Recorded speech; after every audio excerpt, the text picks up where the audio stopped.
Workshop to order. The mayor's stuck in traffic, but he's on his way here. So the first item on the workshop agenda is financing structures for the Denton County Freshwater Supply District bonds.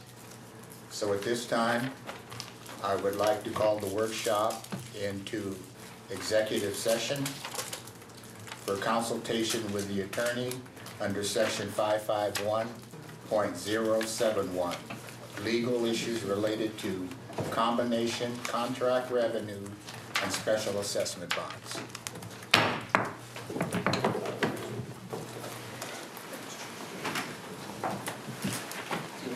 Sounds so much better than that. Yeah, it did. Yeah. 7 a.m. 7 a.m. to 7 We're here, right?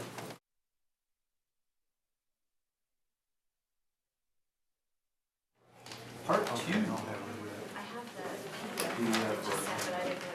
this changed. Well, I can run this up here a few minutes before you get it. Oh, is that right? Okay. That's the way it was. See if you put any,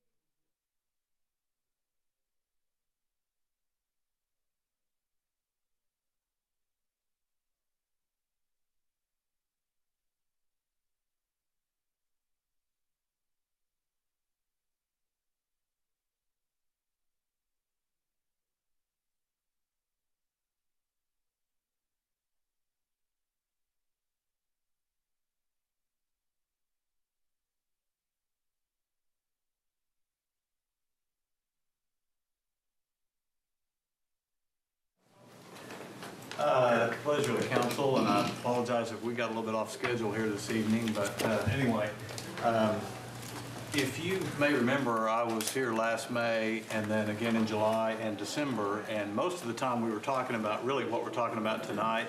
Last July, we were talking about a little bit different project we called Castle Hills East, and that's still on hold. So I'm really circling back to the things that we were talking about in May and December, and we've got a pretty picture up here, and it's on the front of your brochure. I just want to call attention to that because that's the bridges.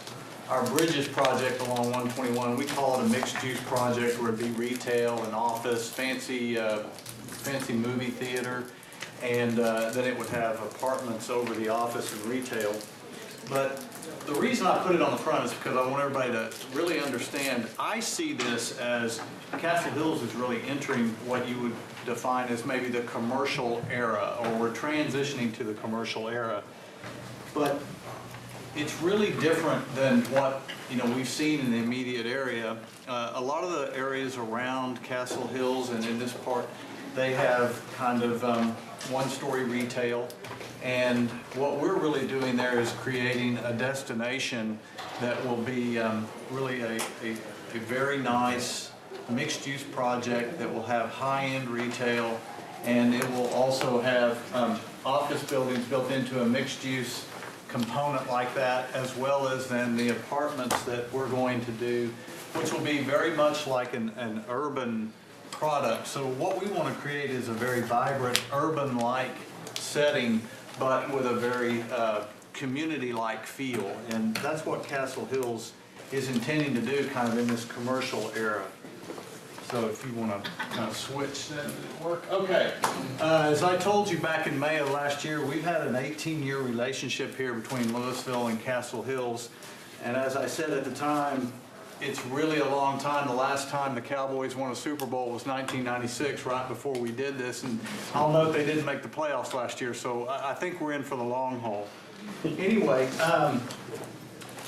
I said one thing that I want to keep in mind here. We're tested through tough times, and in any kind of a partnership, whether it's a marriage or a business relationship or something, you really find out about that other partner during the tough times.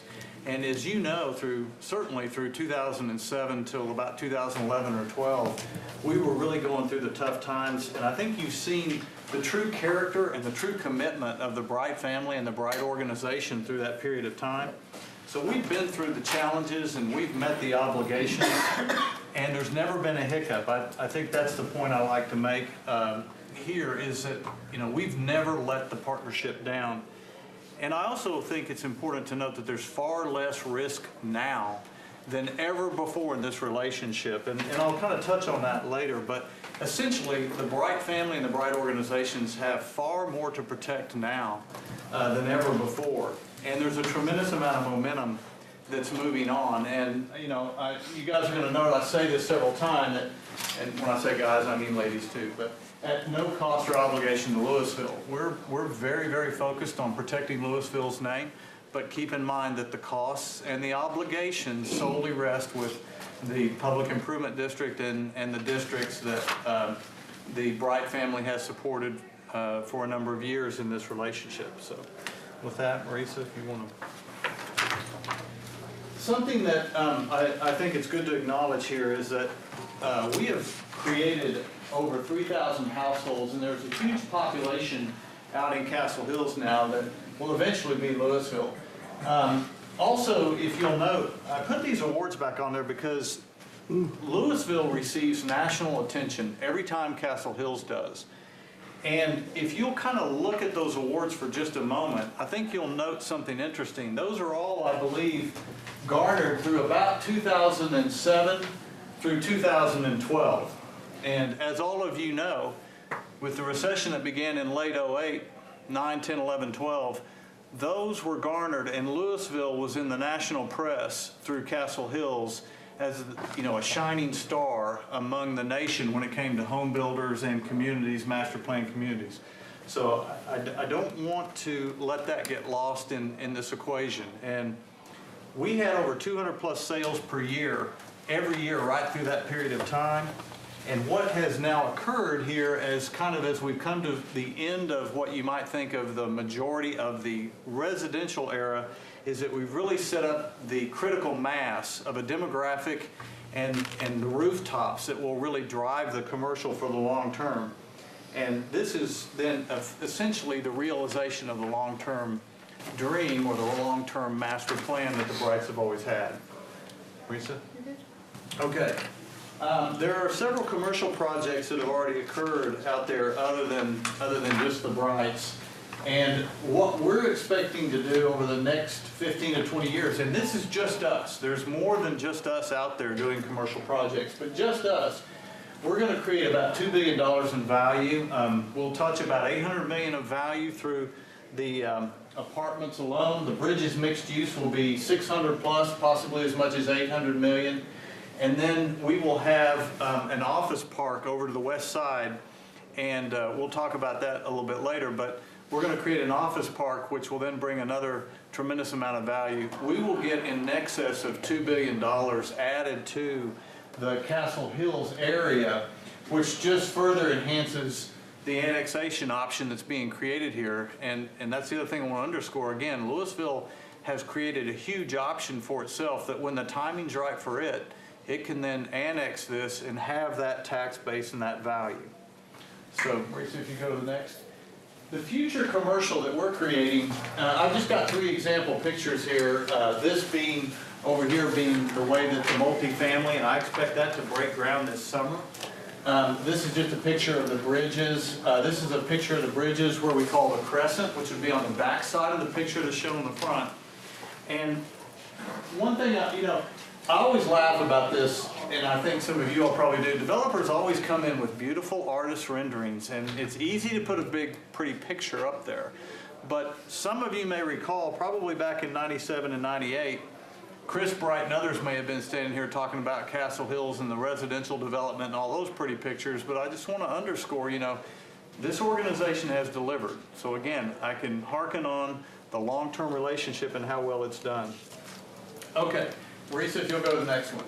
Now, we did something that's a little bit unique, and if you'll take your book here, I think this will make it easier for the rest of the presentation. This back page will kind of fold out, so you can stay where you are and let this page fold out, and then you can refer to it as we're going along, and it'll just make it easier for me to refer to things so that you've got the map down here below, and then we can flip the pages as we go. So, yeah, the origami, and Marisa got a hold of this, so she did something pretty trick. All right.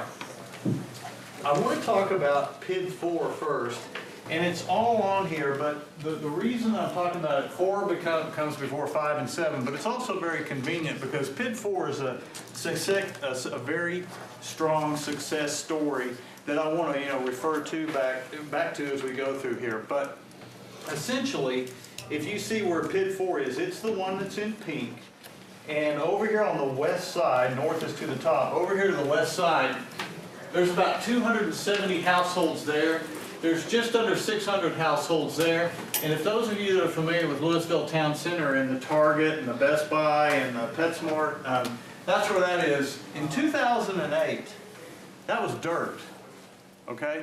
We issued $20 million worth of bonds through the City of Louisville Conduit, and all of that was dirt.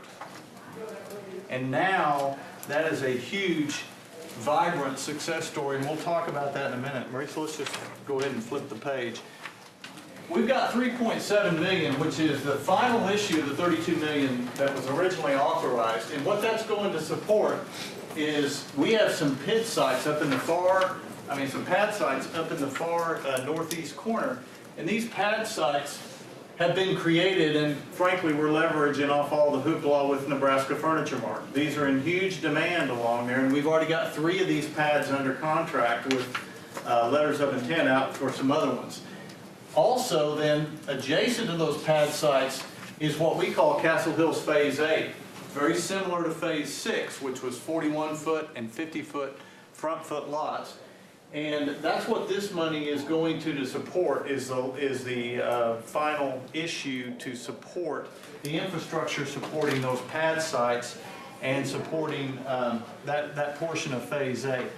So right now, if you, Marisa, you go ahead and flip to the next page, you'll see that in 2008, we issued that $20 million. It was not investment grade, but we mitigated the structure through how we did the bond increments. These were at $100,000 bond increments, and we had a transfer letter that informed any buyer of the bonds that you have to be an institutional investor, and at the time these were issues, they were not investment grade rated bonds.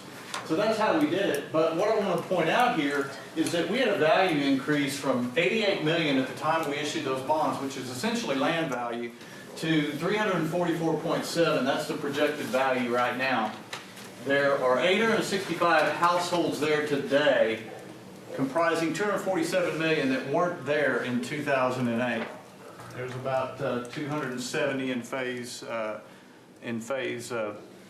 Castle Hills West, which we call Phase 5, and then Phase 6 is just under 600. So I think it's important to realize there that when you add in these additional homes and those additional pad sites, we're going to $400 million very quickly, and we will be probably about $500 million of ad valorem value in that PID alone in the next 4 to 5 years as the home sites come on board. So finally here, one last thing. On this $3.7 million, as I said, it was not investment grade rated when it was first issued, but in 2011, some of you may recall, we issued some bonds then and we got investment grade rating for the district for those bonds. And these bonds, we expect them to be investment grade. We will see the rating probably by Wednesday of this week, and we expect those to be investment grade as well. Obviously, we haven't issued more debt. Actually, some of the debt's been paid down and the PID has become more valuable. So we don't see a real issue there with this bond. We believe these will be investment grade rated as well. Well, let me move to PID 5 a little bit. PID 5 is shown as yellow. So again, you can look at it here, but you can also refer to it down there. This is kind of similar to PID 4 in 2008. We're going to be issuing bonds, but it's going to be far less risky on PID 5 than it was for PID 4 back in 2008. We have a lot more value there. So let me kind of give you an idea of what's going on, what's there already. If you'll notice, over to the west in PID 5, we have Racetrack, which has purchased that property there. They're going to build a really nice fuel station there at 544 and Business 121. We are also, the Kroger Marketplace has been announced there. And if you want to go ahead and flip the slide. And then what's really driving the value there to get from where it is now to about 84.5 is what we expect it to be for 2014 when the values come out. Is we've talked about these before, but Platinum Castle Hills is 312 units. It's already up in leasing. That's up across from our Phase 8 up there in the northeast. Platinum Castle Hills 2, they've already broken ground there, and they've already got their most of their pads in, most of their foundations are in for their units to create that 324 additional units there. Aura Castle Hills is over on the west side in kind of that triangular piece, and it's on your lower map here. That's 316 units. They are very near completion, and they have tenants already. I mentioned Racetrack, and then Castle Hills Marketplace is expected to open, I think, Marisa, first quarter of 2015, and that'll be a Kroger flagship. That's not our direct project. That's being done by Weitzman. But anyway, so we've got a lot of growth that is already occurred and then will be occurring in District 1G that will really support these bonds as they come out. If you go to the next slide, this is our project. And again, you saw this above. This is up in PID 4, 1F. The lower portion of it, the piece I call the Shark's Tooth part of Phase 8, that's about 155 residential lots that will then go on the ground at the same time frame as the PID 4 lots up on the north side of that. And then let me take a minute and orient you to this. This piece of property is over on the west. It's along the bypass, and that's this yellow piece of property down here below the property where the racetrack is. That's where we're beginning our office park. All of that property over here on the west side of the bypass, it's kind of three pieces of property there, kind of in an upside down L shape. That property is where we've always planned the land use has been for an office park and possibly a hotel, but that's what's going to occur there, and we're going to start the process. So there's going to be a lake here, and we're going to, that waterway is going to be what's going to be a retention pond and lake and a water feature for that office park. And so we're going to be doing the southern portion of that as we begin this office park we call Crown Center. So, let's see. Okay. And then that brings me to PID 7. This is the third issue we're talking about, and it's a relatively small issue. For us, PID 7 is District 1C, and you can see it in red here. It's kind of in this auburn red color, and obviously it's such a strange shape. And it's such a strange shape because it's mostly in the floodplain, and that's the golf course. So everybody refers to our 1C as the golf course. In 2013, it only had a value of 6.7. It's increasing to about 10.25 this year, largely on the strength of the addition of a couple of projects. We've added a pool, we've added tennis courts, and furthermore, we've added what we call our Golf Villas project. It doesn't have any bonds outstanding, and it's got $2.7 million that we're intending to issue here straight away. Marisa, if you go to the next one, we good? Okay. Now, what I want to talk about here is, I don't think a lot of people realize, but the Bright family or the Bright entities have always owned the land where the golf course is, meaning the clubhouse and the course.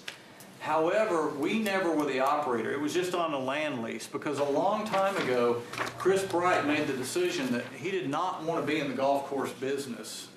It's really difficult to make money with golf courses.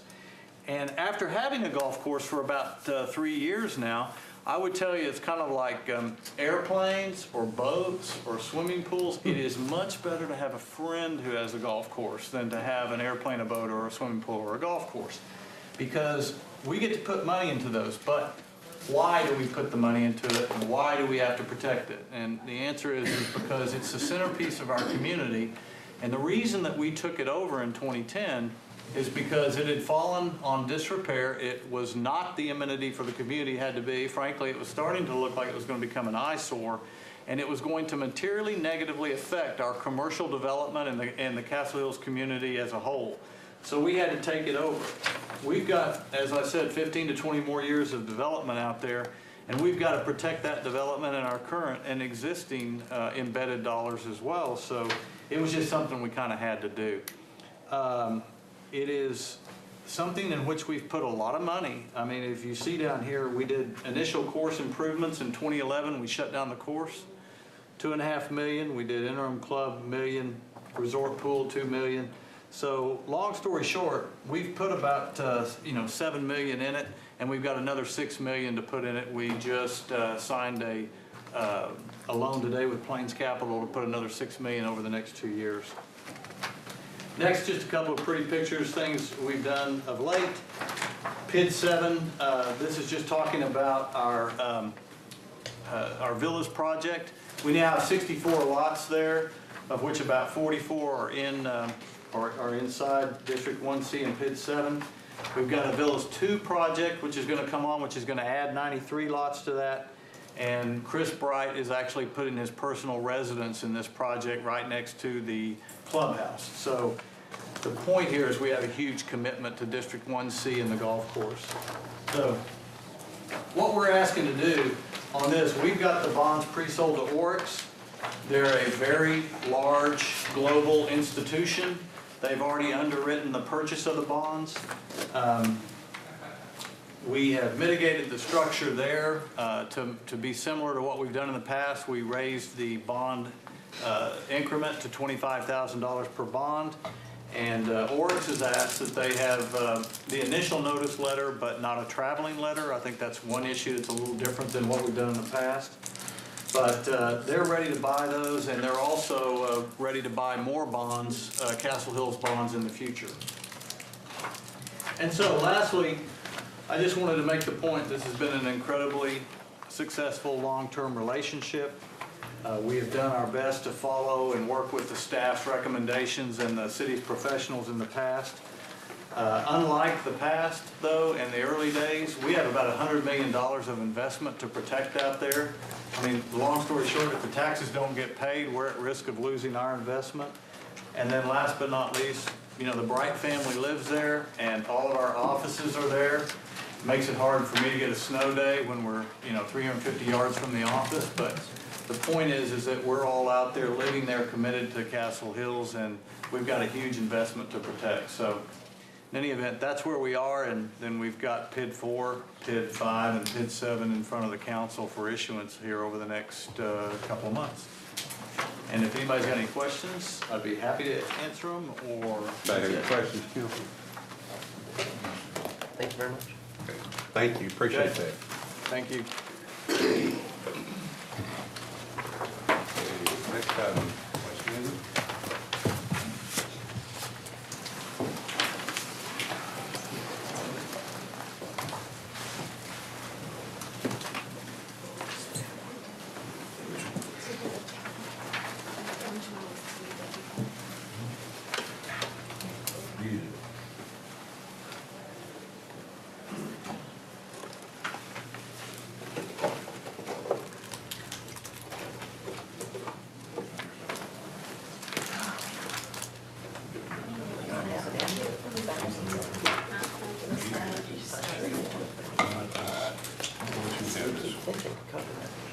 Take it right now for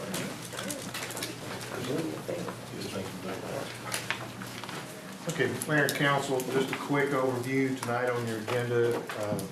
One of the agenda items is to approve the franchise agreement. There are three options, three decision points that you need to make tonight in preparation for that ordinance. Just go over briefly, I have Rick Losa, Joe James from Waste Management. I have Mrs. Hinchley, I believe, that's also been invited. She's with on the yard waste green program. So current service levels, it's in the new franchise. It continues with the 2 free landfill privileges, discounted rate of 20% on the seniors. And we do have still collection of disabled or trash from disabled citizens at their door. They cannot take that material out to the curb. The continued trash and recycling services for designated city facilities, and the containers for citywide events. New services that are within the agreement are Of course, on Main Street from Mill to Charles on both north and south side, we will have free dumpster services. We're improving the plaza, so that was part of the agreements with the property owners. Also, a $50,000 annual contribution as the Elizabeth landfill has contributed to on College Street. Waste Management will match that. And the commercial services, there will be a one-time increase on the commercial rates in lieu of monthly fuel surcharge fees. We negotiated this out instead of having a monthly fee, and those fuel surcharge fees, if you have them in other businesses or cities, they can be quite expensive, so we did work that out with Waste Management. The decision points tonight that we ask you to provide staff and the ordinance itself is either select once per week garbage collection in carts, which is a $11.46 cost, or a $1.11 decrease from the current rate of $12.57, or continue with the existing service in twice a week in the customer container bag as it is today, and that is an increase of, that says decrease, it should be an increase of 85 cents to $13.42. Also, your second decision point is if you would like to have any enhancements to the program. In October, we gave you basically 4 items to select from. Again, these are optional and can be selected anytime during the first 5 years of the new agreement. This is similar to what you had in the previous agreement. Green yard waste is $2.56 a month. At your door household hazardous waste is $1.20. We're not recommending that one because we provide that service currently on a monthly basis on the second Saturday for less than that cost. Unlimited brush and bulky collection. This is in addition to what's currently provided in the base rate of $11.46, and that is if you put a limb out there larger than the 4 foot, they come around with a truck and grapple that once a month, so that's a different service. And recycle bank incentives at 66 cents per month, and that is where you obtain on your recycling, you'll get credits for the amount that's collected within the city and divided on those who participate. The third option that we need your decision points on tonight is whether to do multifamily recycling. Again, and we've all called it apartment recycling, but that cost is $1.18 per month per unit, and it will be billed by Waste Management to the apartment units. It is mandatory, so if they have 1,000 units, then they charge 1,000 times $1.18 per month, and then they'll collect that. The apartment complex will either, they will or they will not collect that dollar from the $1.18 from the resident. There will be a large container on the complex, an 8-yard container for recycling or some size container for recycling, and then each apartment unit will receive an 18-gallon bin like we had before, some type of container that can then take that material down to the dumpster. Or take no action on multifamily. Again, with this option, you can do this service within the first 5 years of the agreement. You can bring that back at any time. Let's see, these are the other ones, but that's basically what we need tonight is your basic decision points on those 3 items. Once a week or twice a week on garbage, your enhancements, if you so desire, any of those, and the multifamily choice to do multifamily recycling or not at this point. Once you make those decisions on the dais, then Mr. Plaster will then read the appropriate caption. One point of clarification, what are we currently doing on recycling residential right now? It's once a week in a 64-gallon cart that the city owns and has provided. Those carts are 10 years old. In the new agreement, Waste Management will provide a new 96-gallon cart for recycling on both services, whether it's once a week or twice a week service. So you'll get a new cart on recycling. What size is this? It's a 96-gallon. And that recycle will be the same day as the 1 day a week regular pickup, is that correct? If you do twice a week, There may be some changes on, well, I take it back. We are selecting, we do trash and recyclings on the same day. You are correct. That's what you were asking. Once a week. Once a week. So if you go to once a week pickup, everything's getting picked up. Everything Same is day. picked up on one day. Talk to me about these 96-gallon and our seniors and how they can manhandle these out to the alley, or how does that work? Can't they opt for a smaller container by just asking for it? It doesn't save them any money, but. They can, the price, we're not recommending that to a majority unless there's some hardship. But yes, they can ask for a 64-gallon cart, but it would be at the same cost. There's no decrease in cost. We're trying to, Waste Management and their operation is trying to manage a uniform cart system throughout, not only us, but all the city. How does the disabled pickup work? Do I have to prove, do I have to have Call. a disability sticker on my car? Or do I just call and say, look, I can't, I threw my back out? How does that work? You call, and then you sign an affidavit, and then we get with Waste Management, we verify that. Normally, it's a doctor's note, Okay, and that's at your door pickup. okay. What happens with bulk pickup if you don't do the unlimited brush bulky collection option? Bulk pickup is you call, if you have something, a mattress or a washer dryer, something of that nature, then you would call in for an appointment. You'd call in, they'll tell you what day to set it out. It's usually on, they'll give you a date. That's the same as it is now, It's right? the same as it is now. That works real well. On your brush, if you have brush on your, what we call brush and bulky, it's 4 foot length, 50, no more than 50 pounds. It must be bundled and tied. And they'll pick it up along with your garbage, Or it can fit into your container. or you can fit it into your container.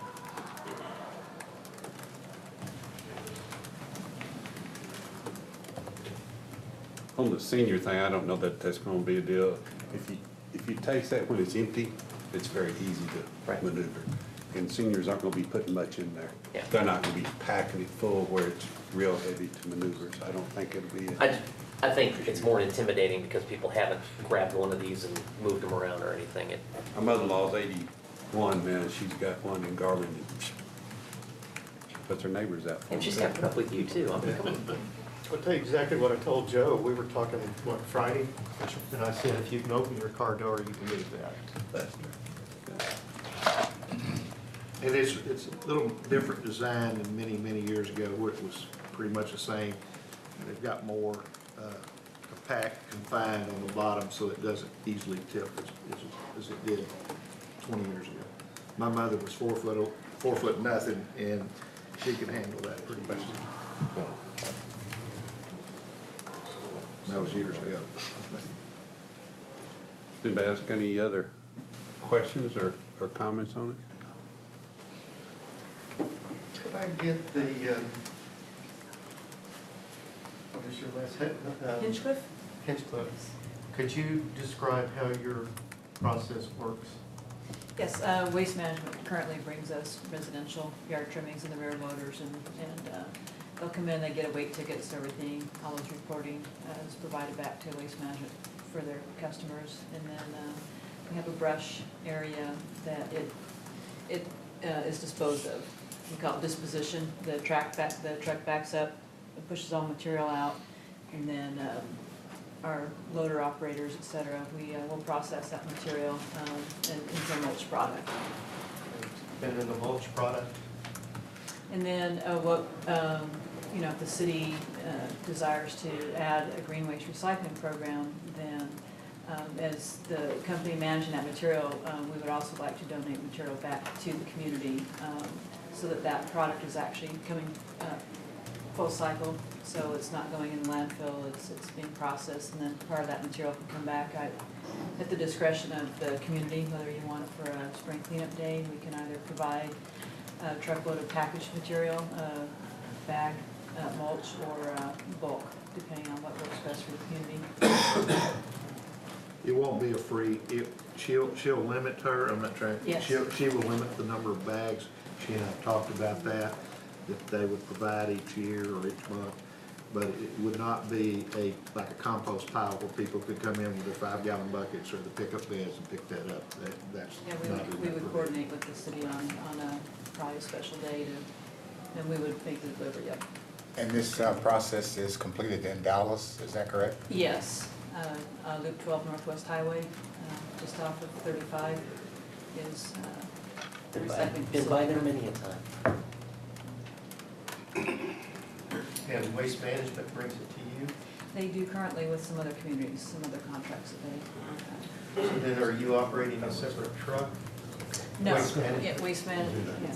That's the cost for the 256 per month, pays her, and then pays for the additional service picker all the time. And is that on the same pickup days or a different pickup day? Same. Same pickup. Council, I've mentioned this before, but one thing, just I don't want you to forget about it when you're looking at any of these options is the issue of the stormwater fee. It's kind of still out there, so. An additional fee you're talking about. If you would. Right. And again, any of these enhancements with the green waste, any of these, and the multi-family, you do have the 5-year period in which you can make these decisions. These prices would remain in the franchise. It would increase by the, or decrease by the CPI each year. So that rate, if you pull that trigger year 3, it would be whatever the CPI adjustments were for the previous 3 years.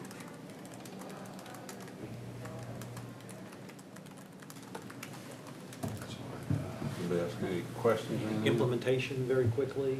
Implementation, if you go once a week, the effective date of this agreement is August 4th of this year. That provides them time to go with getting the recycling carts. If you go twice a week, it will still be implementation, and the new rates would be in August 4th of this year. So, I think, Steve, you had told me that most of the cities around us had gone to the once a week. We were like one of the very few that yes, still sir, I doing it. believe my memo goes in that there's Mesquite, maybe Grapevine, I'm missing 2 others. But the cities around here, Highland Village, Flower Mound, Lake Dallas, Denton, they're all once a week. Do you have a read on what their primary motivation was? Was it Saving cost? cost. And some of the environment, but it was mainly a cost saving. And I didn't see you. I thought I had I want to say one thing. I'm going to be voting for to keep it like it is right now on the deal and the changes that go. But it has nothing to do with what Waste Management does, because, except for today, trash gets picked up, they pick up what's there, and do a great job. So I hope that will continue, no matter what we end up with. But it is a very good job that's being done. Once he said that, there's one comment to make is that if you choose to stay with twice a week garbage, once a week recycling, if in the future you desire to go to once a week in the term of the contract, it would be a new negotiation on cost and price. It will not carry over in the 5-year period. I'd like to ask the fellow council members, have you got any feedback from any of your constituents one way or the other? Some, not a lot. Well, I haven't got a lot either, but what direction were they feeling? Both sides of the fence. Both sides? The ones that seem to not like once a week pickup, a lot of times the argument is not really compelling. It's, my trash can I have now is great, yes, but we've got a city full of people who don't have great trash cans. Or I'm gonna have more trash than will fit in the cart, which you can add 2 bags outside the cart. The cart's gonna hold 6 or 7 bags of trash, 9 bags of trash in a week. Good Lord, that's a lot of trash. Some people have said, it's gonna smell more. You're buying the wrong trash bag if it smells more. All right. When was the last time we raised the rate? Annually, yeah. January 1st. That's what I thought. In the last 2 years, we've increased it. Each year. Each year, that's what I was thinking. Now, Waste Management has not increased commercial or residential in January because we were in franchise renewal. Negotiation. We're still in 2013. We've been given an increase the last couple of years, and then this would be another increase, and then you're looking also a possible stormwater increase. Was that CPI increase? CPI Okay. increase. Well, it's actually decreased if we were to do it once a week, Yes. Yes. but with the Right, no, CPI. I'm saying In the future. if we keep it the way it is, it's an increase. Yes. It's an increase of 85 cents over current rate. And didn't we increase it too when we went from every other week recycling to once a week recycling? Yes. We did an increase there.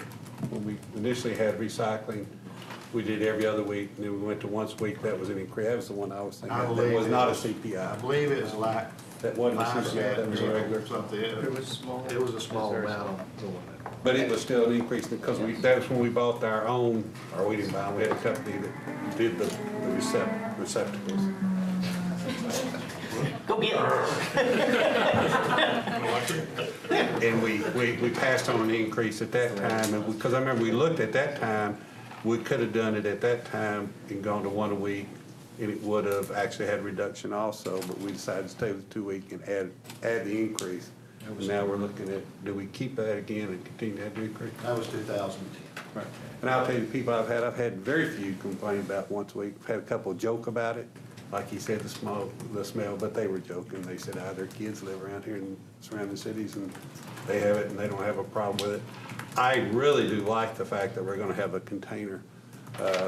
Just because of certain areas, I think it's much more conducive to have something that it's kept in than it is just the loose bags that, not just dogs, we got a lot of varmints in this community, all the communities do now.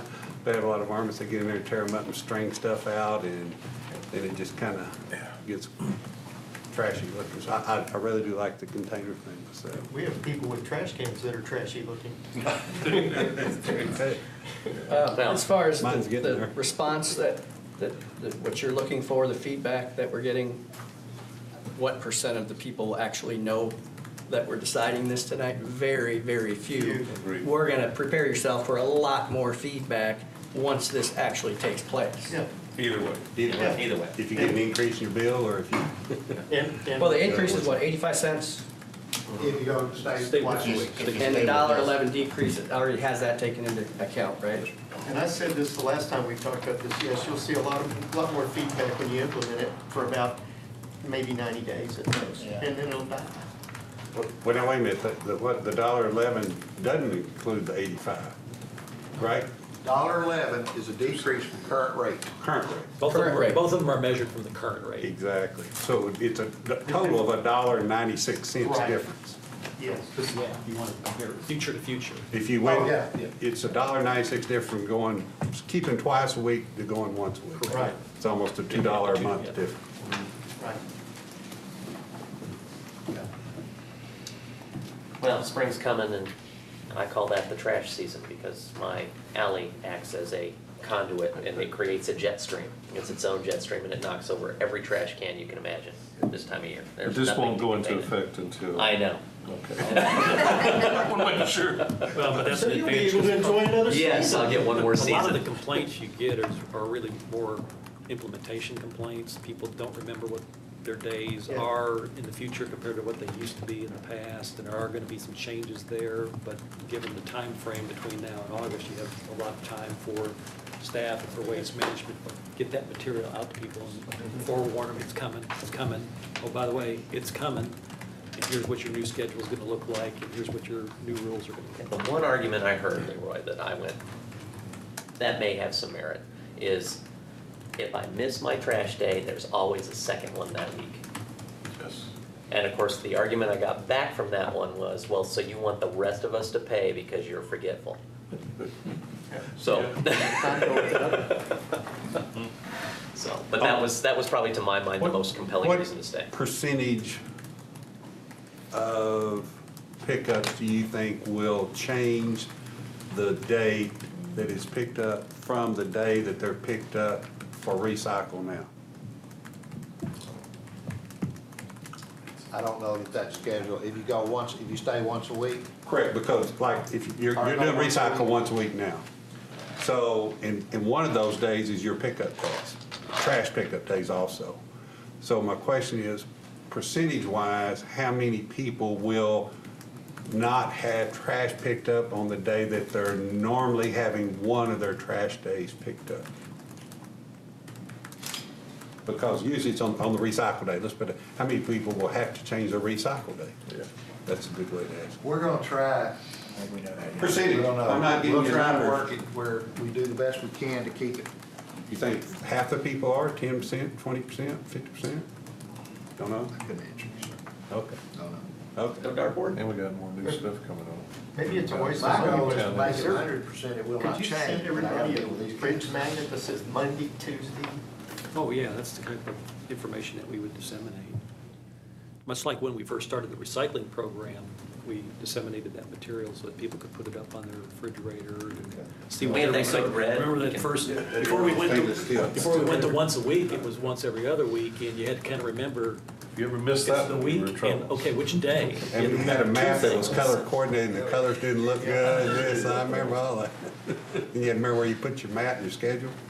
On the refrigerator. No, this was a Oh, that- folder thing. Fold out. I think we're, That's what it is. Anybody else got any questions I on got no that? questions. Thank you. All right, thank you. Let's real quickly go over the agenda. I got it here somewhere. Did you grab it? There it is under here. Okay, item one.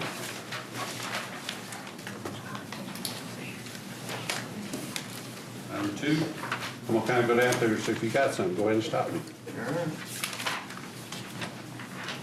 Item three.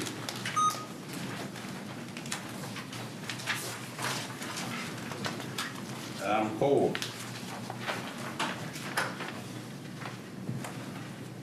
Item five.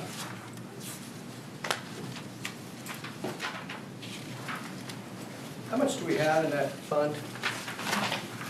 After this is over, 60,000? Roughly 160 to Under 180. It's in the memo, yeah. Under It's left. 60,000. Left. Yeah. We're good. Which model are we talking about, Chief? Do you know? We actually, we're kind of exploring some to make a final decision, but we're going to try to get both the use of force and driving simulator to Right. work together. Okay. But the, one of them, the LE 1000 or the 1000C is more, you haven't made it see. That's No, good but enough. that's one we're heavily looking at. Okay. Yes. Item six. Item seven.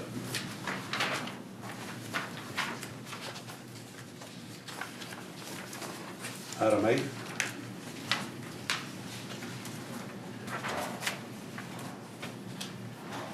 Item nine. Maybe Bob can Yeah. answer this question. Are we losing a connection or are we gaining a connection? What's the net of this? Sidewalk. This sidewalk and parks mitigation? From what I'm seeing on it, we're gonna be gaining. Okay.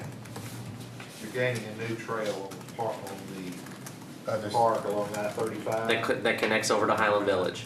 Correct. Okay, the maps didn't give me too much of a. the real difference is in the area on the northwest corner, northwest corner. Yep. When the original design was put together, you had an at-grade intersection with the service road, and now you're gonna have a large retaining wall there. Okay. And so there's no point in trying to connect through a retaining wall, and so they're gonna have to move the trail out onto the Garden Ridge right away itself before it crosses the freeway.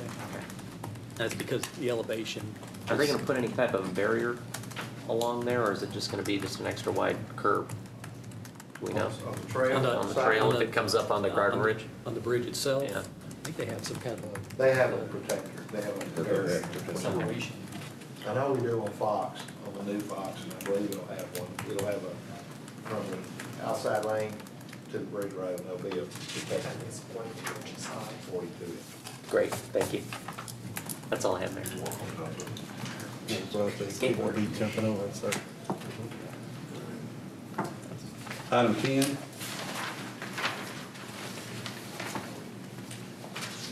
Tabled item from last meeting, and they have agreed to the stipulations as stated.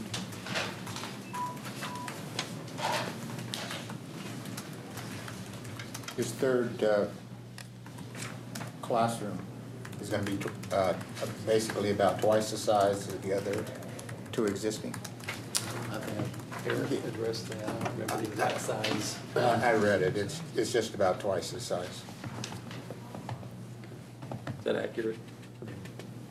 I thought they were all the same size. Drawings, Well, not in the information. Pardon me? drawings last time had them all as the same, but The information I read had it twice the Checked out during size. before the meeting. Item 11.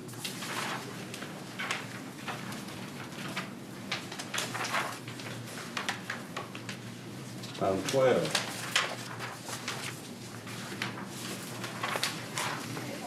Item 13. Item 14. Can I ask why we're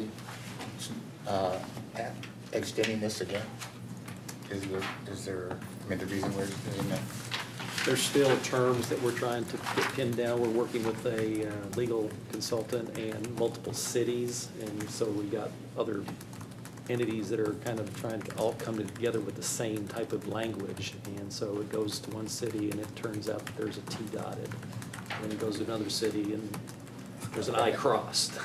And then we're trying to get all that reconciled between all three cities and the franchise holder. Okay. Good enough. yeah, the requested building is twice. Pardon me? Item 15.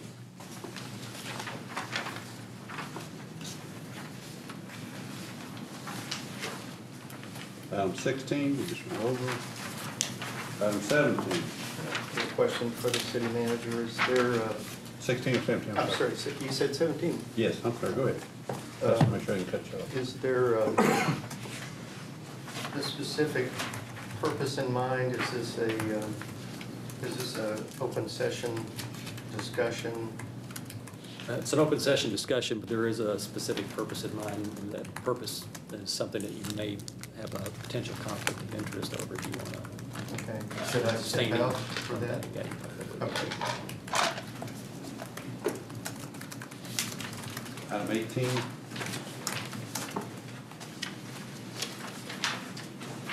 Item 19.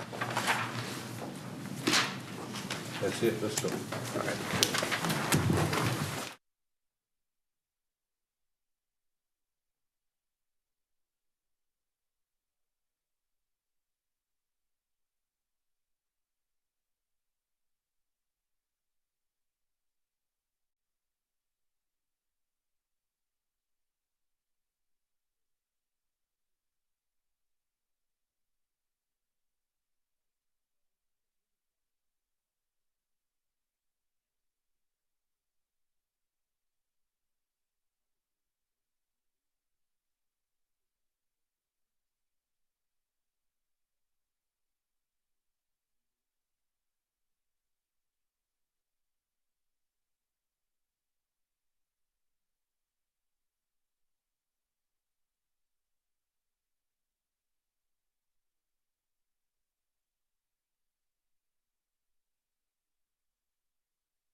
ready to go. Call it coming, I guess.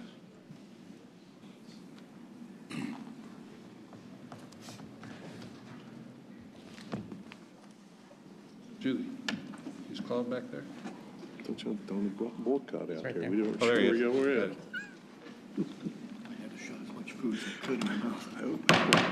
It is 7 o'clock. We do have a quorum. We'll call the city council meeting to order.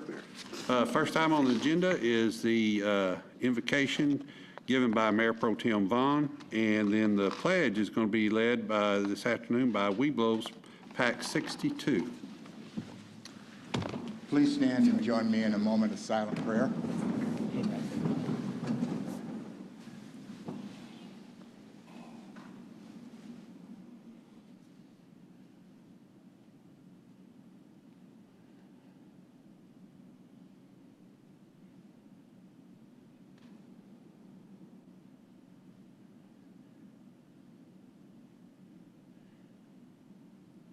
Thank you.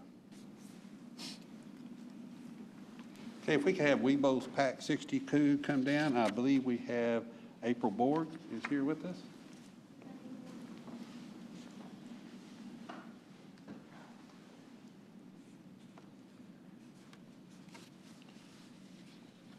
I understand you fine young gentlemen are with the Weeblos PAC 62, is that correct? And you're going to lead us in both our pledge, both the United States flag and the flag of Texas, is that correct? Practices. Good. Would you mind introducing yourselves, please, and speak loudly? I'm Brady Owens, Sean Donegan, Andrew Ross, I'm Louis Wilson, Ethan Douglas Bain, George. Gentlemen, thank you so much for coming. Go ahead. Pledge allegiance to the flag of the United States of America and to the republic for which it stands, one nation, under God, indivisible, with liberty and justice for all. Honor the Texas flag. I pledge allegiance to thee, Texas, one state, under God, one and indivisible. I think y'all did a wonderful job. Let's give them a nice round of applause.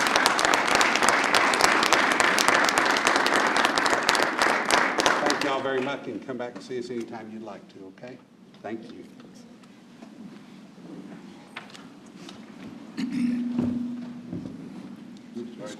Yeah, go ahead.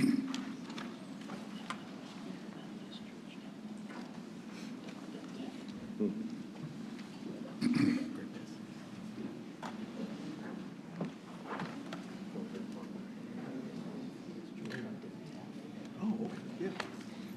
Down the Stowe grocery store down there.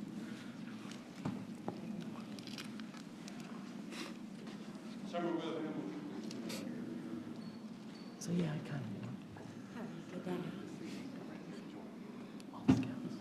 I tried doing it, they screwed up.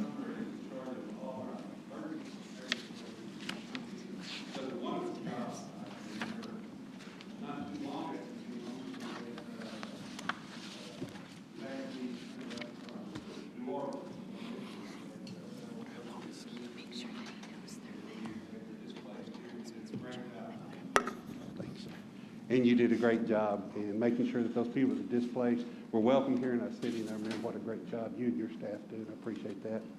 With that, we have a proclamation of whereas each year brings the potential for violent weather to Texas, and large portions of our state, including the city of Louisville, can be devastated by flooding, tornadoes, windstorms, and other emergencies.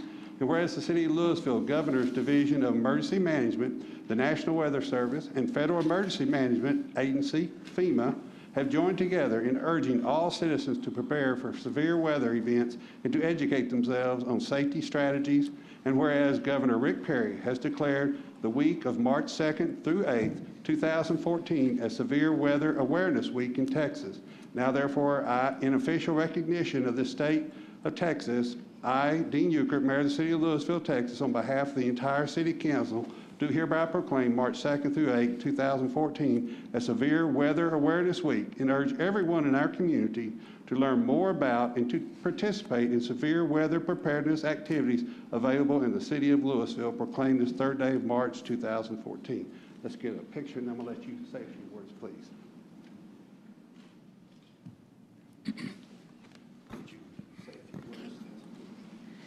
Yes, thank you. Normally during Severe Weather Awareness Week, we're preparing for that transition from cold weather into wonderful thunderstorms and tornado season. But this year, I'm not sure if anybody's going to make up its mind whether we're going to stay cold and it's just going to be ice of severe weather that we're going to deal with, or do that transition.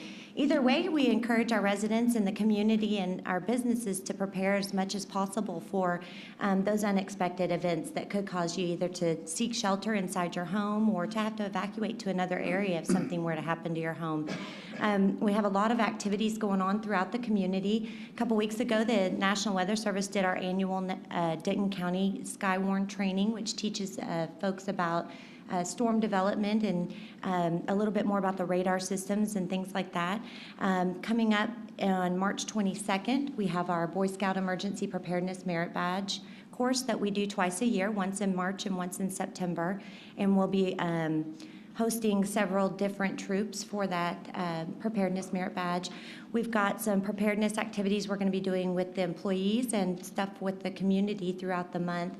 And then coming up in April, we're going to be helping Congressman Burgess put on his annual emergency preparedness summit here in Louisville this year. He rotates that throughout the county, and that'll actually be here in Louisville this year. So we'll be helping with that. So we have a lot of activities coming up, and we recommend the residents to take action on their own and start thinking about those preparedness plans and what they're going to do to help themselves out. Okay, thank you.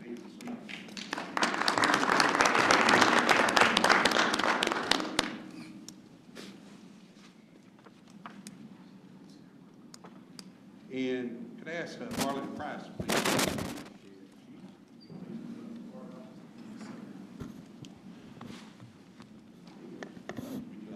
Say a few words first. I know, Marlon, let me just tell him a little bit about what you're going to do. He has a special presentation that I'm going to let him present tonight, and I've asked Chief Kerbo to come up because that's who this presentation is going to that department. So I'll just turn it over to you. All right. Thank you, Mr. Mayor.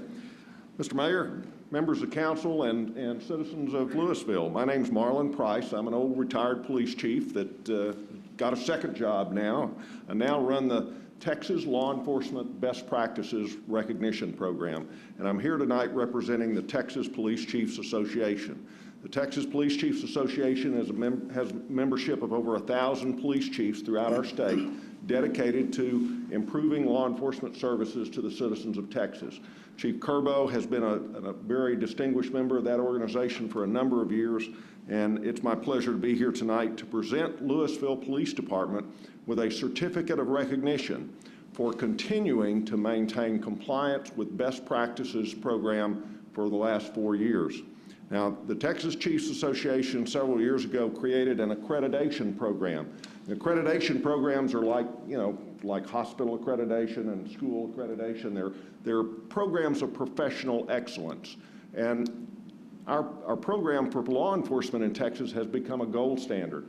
Agencies throughout our state are trying very hard to reach those standards, and only a few have. Of the 2,400 law enforcement agencies in our state, less than 100 have made the grade. Louisville was one of the first agencies to enter the program 4 years ago and was one of the first in the state to be recognized, and you should be very proud of that. They have had to submit annual reports and keep up with the program through this period of time and comply with new standards that were issued. And tonight we recognize them for continuing to meet the best practices. So, Chief Kerbo, if you would accept this.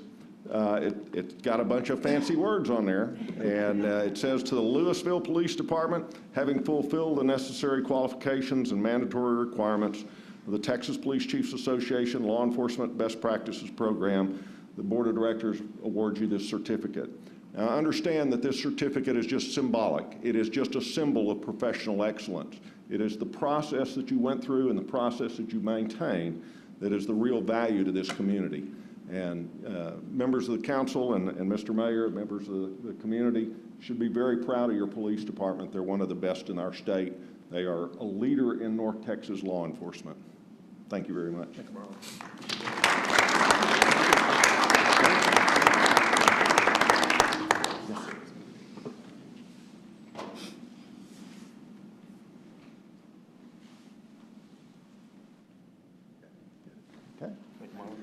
Thank you very much. And I'm gonna have Chief say a few words, but before he does, I want to just comment that I remember 4 years ago, we had the luncheon, and we went to the luncheon the first time we won this award. And I wasn't sure what I was gonna do, but went there, and what was so unique was that there were a lot of cities there, and I had so many mayors come up and ask me, how do y'all get it done there in Louisville? How do y'all manage to have such a good police department every year? I said, you know, it's real simple. We kind of give them a set of parameters, then we step back, get out of the way, and let them do their job. And they had done a wonderful job every year. Thank you very much. Thank you, Mayor. Thank everybody you worked with. Thank you. And I just want to add, Mayor, Council, thank you for your support and us being able to do it. This is really a team effort. You know, I'm being singled out up here today, but you know, it's the department who's being recognized. Guys like Officer Slavens over there, and especially Captain Powell back here, who was our first program manager to help. You know, chiefs say do this, but somebody else actually does the heavy lifting. And Jay was the guy that carried that load for me, so I appreciate it. I also want to especially thank Claude King for that. When I first approached him back in 2009 to apply for this, he was fully supportive of that, and he continues to support the program. So thank you, Claude. Thank you very much.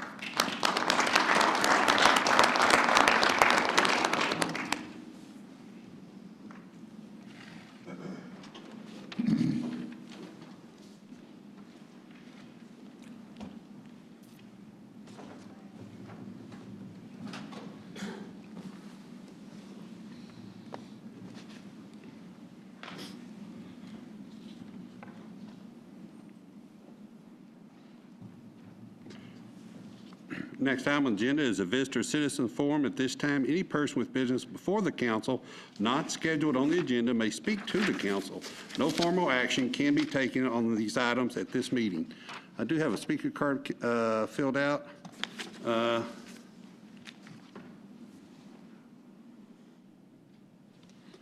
Brian Kelly. Mr. Kelly, if you come forward and just give your name and address for the record, please, sir. My name is Brian Kelly. I live at 1104 Willow Ridge Circle here in Louisville. Good evening, council members. My name is Brian Kelly, and I'm the resident of the city of Louisville. I'm here tonight to get direction and/or advice from the city council on how to obtain reimbursement from the city due to the city's public services, utility line maintenance divisions, inaccurate assessments of city-owned and maintained property. As you all know, until March 1st, 2013, the city offered a free cleanout inspection of sewer line from residential houses to the city sewer main. In July and August of 2012, I requested this service from the city with stoppages. I requested the services from the city for stoppages with the overflow going into my front yard. Upon the first visit, the city employed utility worker stated on the form that the stoppage at 45 feet, the private line, and he also said right-of-way clean service line. Also, the private service line box was checked on the report selection. The distance was measured from the cleanout line access next to the house. On the second visit, the city employee stated on the form that he ran the rotor and cleaned stoppage at 46 feet from my house. Stoppage caused by root mass. Continued cutting, and at 52 feet in the city right-of-way, found an offset in the line just after the property line cutoff. Based on these two service requests and statements provided on the report form, the city of Louisville indicated that there was a blockage between 45 and 46 feet on the homeowner's side of the sewer line, my side. I hired a plumber to locate the position of the stoppage, as indicated by the city of Louisville, to repair the line. The plumber came out and stated that he traced the sewer line to locate a break at 46 feet per city of Louisville report. The plumber then reported he dug up the line at 44 feet, where the line turns towards the city cleanout, and found no breaks in the line. This hole in the front of the yard is displayed, and I have pictures as well if the document camera is on. I don't know if I can use that or not. The plumber also stated that the report said the city root mass between 46 and 52, the report from the city said that the root mass was between 46 and 52 feet, which puts it in a straight pipe from 6 feet from the city cleanout. According to this updated information, the city report states that both the 46 and 52 feet measurements are on my property. The plumber then started digging up the dirt from the city cleanout towards my house because he did not find a break in the line or a root mass invasion of the cleanout line. There are 2 angle joints found with no cracks or intrusions. The plumber then dug up the line at the city cleanout and found combination Y for the city cleanout broken. So he found it. There's the city cleanout line that goes to the maintenance, to the main sewer line. He dug up at the line to my side of the property and found no break. He then dug around the city cleanout line and found a break in the line with sewage that was out. The plumber then called the city out to inspect the cleanout.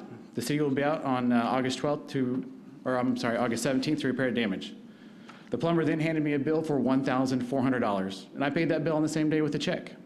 The city confirmed the root mass and break in the line to be on the city right-of-way and proceeded to replace the city cleanout and refill the holes in my yard dug up by the plumber that I hired. The plumber was later refunded his permit fee by the city of Louisville for this work on this location. The refund of the permit fee and repair made by the city utility repairman indicates that the City of Louisville Utilities Line Division acknowledges and accepts responsibility for the misinformation during the first 2 contacts and measurements. I tried to follow the process. I filed a notice of claim as recommended by the city utility workers on site when I complained and was thus denied by the TML. At the time of the filing, I did not have proof that a refund was made, as the Building Services Department, who is in charge of permits, had not updated its records from the City Finance Department to indicate that the refund had been processed and sent out. I was very patient, allowing the plumber to follow up on the refund for the permit fee. She kept calling back to the Building Services Division, the person in charge of permits, and kept saying, yeah, we're getting to it, it's in process, though it had already been sent. After more than 1 year had passed, I began personally calling the Building Services Department for a refund of the permit. The Building Services Department claimed it was requested and in process as of August 30th, 2012. So only 13 days after, they decided, yes, it was our job to fix it. I asked how long it should take for the plumber to get the refund of the permit feedback. The nice lady on the other side said it shouldn't take too long. And I said, well, it's been a whole year and we still don't have it. She called the finance department promptly, and she sent me a copy of the canceled check for the permit fee within 3 days. Due to a clerical error on the plumber's, at the plumber's business, she did not see it personally. I have copies of all documents and photographs and would like to be directed to the correct person or department for the reimbursement in the amount of $1,400 for having to unnecessarily hire a plumber to dig up my yard when it was a city-owned and maintained item that failed, in which the city accepted responsibility for the repair through the Utilities Line Division and Building Services Department, for which I am not liable. We're not allowed to take any action on this item because it wasn't I on the understand agenda. that. That's my last statement was I was requesting direction there. And I understand and hear what you're saying, and I will have somebody from staff get in touch with you. Okay? Thank you. All right, thank you. Did you make sure that somebody contacts?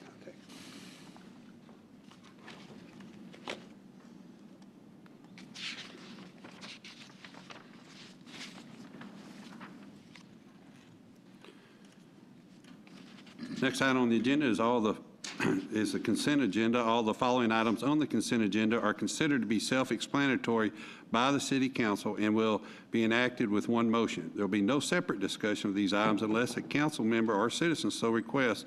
For a citizen to request removal of an item, a speaker card must be filled out and submitted to the City Secretary. Did not have any cards filled out and no one had any requests. Councilman Ferguson. Yes, sir. Move to approve the consent agenda. Second. Have a motion to approve consent agenda by Councilman Ferguson, a second by Councilman Vaughn. Any discussion? All in favor? Aye. Aye. Opposed? Motion carries. Item 10 is a tabled item, consideration of a variance to the Louisville City Code Section 4-28, temporary structures and uses regarding additional temporary building for classrooms use to be located at 2680 MacArthur Boulevard, and extending the variance of 2 existing temporary classrooms as requested by Danny McDaniel, the property owner. This item was tabled February 17th by City Council in order to obtain an agreement suitable for council. Bethel Baptist Church of Louisville desires to locate an additional temporary classroom on the existing Champion Center property located at 2680 MacArthur Boulevard. On September 3rd, 2012, a variance request was granted by City Council to locate 2 temporary classrooms on the south rear of the campus, screening them from view along MacArthur Boulevard and Vista Ridge Mall Drive frontages. The variance was granted for a 2-year period, which expires on September 3rd, 2014. The site is compliant with the General Development Ordinance requirements as the Champion Center, a facility to host celebration events, is leased by Bethel Dallas Church for worship services and classes. The City of Louisville Building Code does not allow portable buildings to be placed in the city for purposes of this type other than on LISD property. The Champion Center has agreed to request placement of a temporary classroom for a maximum period of 2 years as of March 3rd, 2014, and extending the existing temporary classroom variance for that same time period. In addition, should the Bethel Dallas Church of Louisville vacate the premises prior to the 2 years, the 3 temporary classrooms will be removed at that time. Recommendation, council, is that they consider the request with the variances. Councilman Vaughn. Mayor, I make a motion that we accept the variances as stated. Have a motion by Councilman Vaughn to accept the item as presented with the variances as stated. Second. A second by Councilman Tierney. Any discussion? All in favor? Aye. Opposed? Nay. Motion carries 4-1. Get that, Julie? Thank you. Item 11 is consideration of the rental of Lake Park Day use area by Mustang Sally Productions for fundraising purposes, May 3rd, 2014, and October 4th, 2014, and consideration of a variance to the Louisville City Code, Section 2-201, fee schedule regarding a waiver of the Lake Park Day use entry fee. Mr. Dan Harrod of Mustang Sally Productions has volunteered his services to the Lake City Storm to produce 2 benefits car shows. All proceeds from the car shows will benefit the Lake City Storm Special Olympics. The car shows are scheduled for Saturday, May 3rd and October 4th, 2014, expected to have approximately 100 show cars. Mr. Harrod is requesting waiver of the park entry fee for car owners and all individuals supporting the Special Olympics fundraiser. Council granted a waiver of the same period request in October 2013. Recommendation is that council approve the rental and variance as set forth in the caption above. Councilman Gilmore. Move to approve as written. Second. Have a motion by Councilman Gilmore to approve as presented, second by Councilman Ferguson. Any discussion? All in favor? Aye. Aye. Opposed? Motion carries. Item 12 is consideration of the rental of Toyota Louisville Railroad Park by the Louisville Citizens Police Academy Alumni Association for fundraising purposes on June 14, 2014, and consideration of a variance to Louisville City Code Section 2-201 fee schedule regarding a waiver of athletic field rental fees and temporary event permit fees associated with the Battle of the Badge Benefit softball tournament. Louisville Police Citizen Academy Louisville Citizens Police Academy Alumni Association has conducted the Battle of the Badge softball tournament for the last 11 years. Louisville Police and Fire Departments and other local fire and police departments compete with helping to raise money to help abused children in Denton County. The tournament will benefit the Children's Advocacy Center for the Denton County. Battle of the Badge will take place on June 14, 2014 at the Toyota Louisville Railroad Park. Recommendation is council approve as the rental and variance as presented. Councilman Tierney. Move to approve. Second. Have a motion to approve as presented by Councilman Tierney, a second by Councilman Durham. Any discussion? All in favor? Aye. Aye. Opposed? Motion carries. Consideration of a variance to Louisville City Code Section 2-201 fee schedule regarding a waiver of fees for personnel to erect and dismantle tents associated with the 2014 American Cancer Society Relay for Life event located at the Louisville High School Harmon campus, in consideration of requests for city in-kind support for the same event as requested by Stephanie Hester, ACS Partner Southwest, Denton County Relay for Life. The 2014 Southeast Denton County Relay for Life event will be held Friday, May 16, 2014 at 6 p.m. to Saturday, May 17, 2014 at 6 a.m. Councilman Durham. Mayor, move to approve. Second. Have a motion to approve by Councilman Durham, a second by Councilman Vaughn. Any discussion? All in favor? Aye. Opposed? Motion carries. Item 14 is consideration of an ordinance of the City Council of the City of Louisville, Texas, extending the term of ordinance granting a gas franchise to CoServe Limited and providing an effective date. The CoServe gas franchise extension with the City of Louisville expired on March 2, 2013. Council approved an extension ordinance on September 9, 2013, which will expire on February 28, 2014. It has been the city's practice to extend the term of the prior franchise until a new franchise is prepared and executed. Staff is requesting a second extension of the current franchise ordinance until September 1, 2014, which allows the continuation of the terms and condition of ordinance number 3087-07-2004, pending the execution of a new franchise. The City of Louisville Charter requires 2 readings of this ordinance within 30 days in between.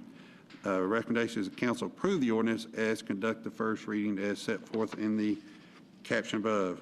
Councilman Vaughn? Mayor, I make a motion that we approve the ordinance and set forth the first reading of the caption. Second. Have a motion by Councilman Vaughn to approve as presented and a second by Councilman Ferguson. Councilor?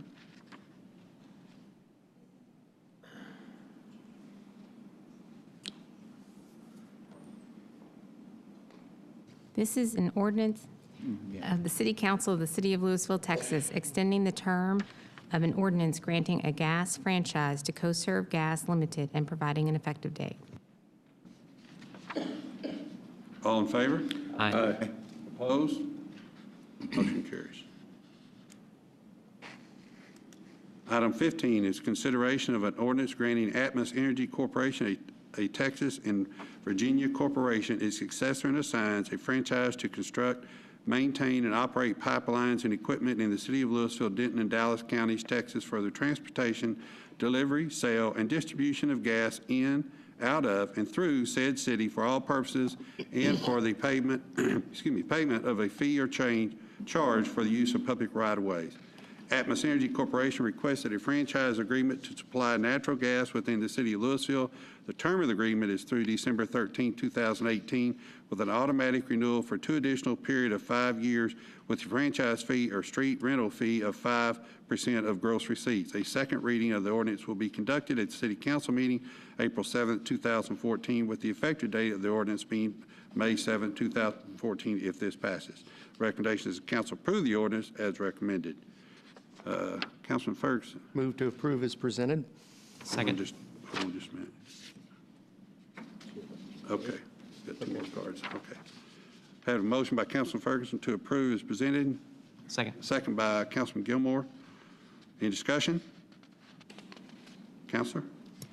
This is an ordinance granting to Atmos Energy Corporation, a Texas and Virginia corporation, its successors and assigns a franchise to construct, maintain, and operate pipelines and equipment in the City of Louisville, Denton, and Dallas counties, Texas, for the transportation, delivery, sale, and distribution of gas in, out of, and through said city for all purposes, providing for the payment of a fee or charge for the use of the public rights-of-ways, and providing that such fees shall be in lieu of other fees and charges, accepting ad valorem taxes, providing for a term and effective date, providing for written acceptance of this franchise, providing that the meeting at which this ordinance is passed is open to the public, providing for severability, and ordaining other provisions related to the subject matter hereof. All in favor? Aye. Opposed? Motion carries. Item 16 is consideration of a franchise ordinance for the collection of residential garbage, refuse, yard waste, bulky waste, recyclables, and multifamily recycling and containerized commercial solid waste with Waste Management of Texas, Inc. The extension of the current franchise ordinance will expire on May 18, 2014. The existing agreement has been modified and includes options for council to consider either retaining twice per week residential garbage collection, which will incur a rate increase of 85 cents per month, or movement to a once per week garbage collection in a 96-gallon cart, which is provided by Waste Management, with a rate decrease of $1.11 per month. Residential recycling service will remain as once per week in carts. The other decision point will be regarding mandatory multifamily recycling service. If council opts for multifamily recycling addition options for service enhancement, the initial rate will be $1.18 per apartment unit per month. City of Louisville Charter requires 2 readings of this ordinance within 30 days in between. Do have a card filled out on this. Mr. John Garena would like to speak. And one thing I did want to add on this, John, if I could before you speak, is just that in the workshop session, staff did tell us that if the council so desires to go to a once a month, that the recycling and garbage pickup will be on the same day. Isn't that correct? About once a week, sir. Once a week. What did I say, once a month? Yes, sir. Sorry. That'd That's be a even little worse. strange. We need a truck, but once a week, once a week, but the pickup would be on the same day for recycle and garbage, and trash, excuse me, recycle. I'm sorry, John, go ahead. That's Thank you, all sir. right, sir. John Grena, 417 Creekwood Lane, Louisville, Texas. Been a resident here in Louisville for almost 30 years.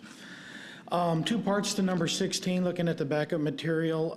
First part is apartments. When I was on the council, I was really pushing for apartments to start a recycling program. With our landfill filling up very quickly and, projected out, I guess it was 13 years at the time, what are ways we can slow that down? Well, I believe in 2011, the North Texas Council of Governments came out with some demographics that say we were just over, when you consider the amount of multi-family dwellings, apartments, versus single-family home dwellings, that we were about 50-50% in 2011. With the new mega apartment complexes that we have been built since then, I'm sure we're a lot higher than that now. My guesstimation would probably be about 55 to 60% of our dwellings are apartments.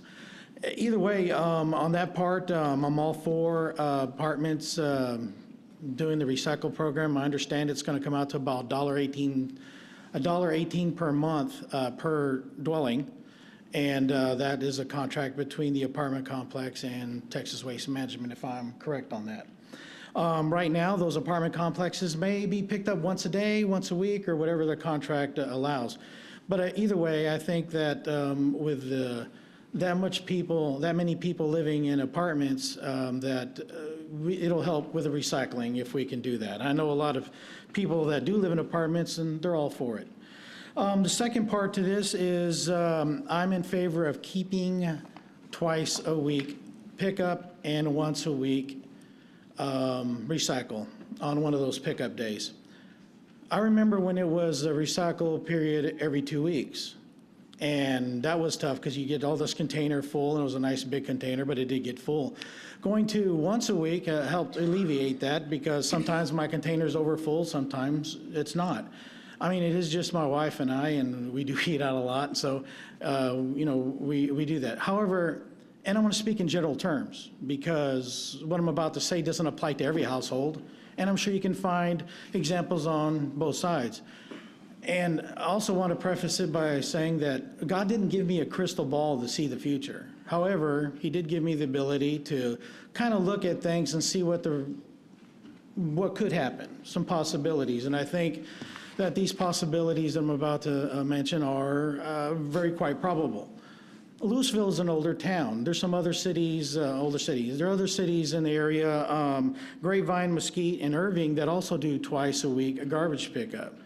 I think with some of our dwellings in our city with multiple families, that waiting once a week can be a long time. I personally know this from experience where neighbors of mine had over 18 to 20 people living in a single house, and every trash day it was full. In fact, they used the current recycle bin as a trash bin, which is another issue that we should probably talk about later, about making sure that people put recycles where recycles go and trash where trash goes.